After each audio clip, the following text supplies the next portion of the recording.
দ্বিতীয় শ্রেণীতে পড়ি। জালবাগ হাফিজি স্কুলে পড়ি। আজ আমার এবং আমার দলের বন্ধুদের প্রেজেন্টেশনের টপিক হলো জাতীয় বিষয়। আমার নাম কেমাদ্রান।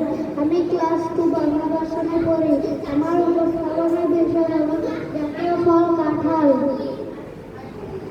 আমার বন্ধুরা আছে, আমার দলের বন্ধুরা আছে।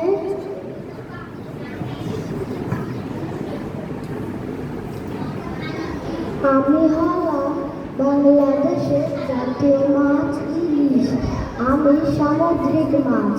আমি খেতে খুবই সুস্বাদু, বাঙালিদের কাছে জনপ্রিয় মাছ। আমাকে নানাভাবে রান্না করে খাওয়া যায়। ভাপা ইলিশ, সর্ষে ইলিশ, ইলিশ পাতুরি। আমি ডিম পাড়ার সময় নদীতে আসি। আমাকে বিদেশে রপ্তানি করে প্রচুর বৈদেশিক মুদ্রা অর্জন করা হয়। আমার অনেক গুণের কারণে আমাকে বাংলাদেশের জাতীয় মাছ বলা হয়।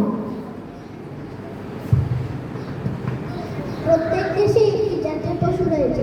বাংলাদেশের জাতীয় পশুর নাম হলো রয়্যাল বেঙ্গল টাইগার। আমি হলাম জাতীয় পশু রয়্যাল বেঙ্গল টাইগার। আমি 12 ফুট লম্বা ও 4 ফুট উঁচু হই। আমার মাথা গোলাকার ও বেশ বড়। আমার চোখ দুটো উজ্জ্বল, কাছে চঞ্চল করে। আমার গায়ের রং হলুদ। রোদের মধ্যে কালো কালো ডোরা কাটা দাগ থাকে, তাই আমাদের রং থেকে চেনা যায়। ধন্যবাদ সবাইকে। আমি বললাম কাঁঠাল। আমি বাংলাদেশের জাতীয় ফল। আমি খেতে অনেক মজা। আমি রসালো ও সুস্বাদু ফল হিসেবে বিখ্যাত। আমি দেখতে অনেক বড় হই। আমি ওজনে 30 থেকে 40 কেজি পর্যন্ত হই। আমার চামড়া বাংলাদেশের সব জায়গায় আমাকে কম বেশি দেখা যায়। আমার চামড়া কাঁটাযুক্ত হয়। আমি এমন একটি ফল যার বীজও খারাপ হতে দিই। ধন্যবাদ সবাইকে। আমি হলাম শাপলা ফুল। আমি বাংলাদেশের জাতীয় ফুল।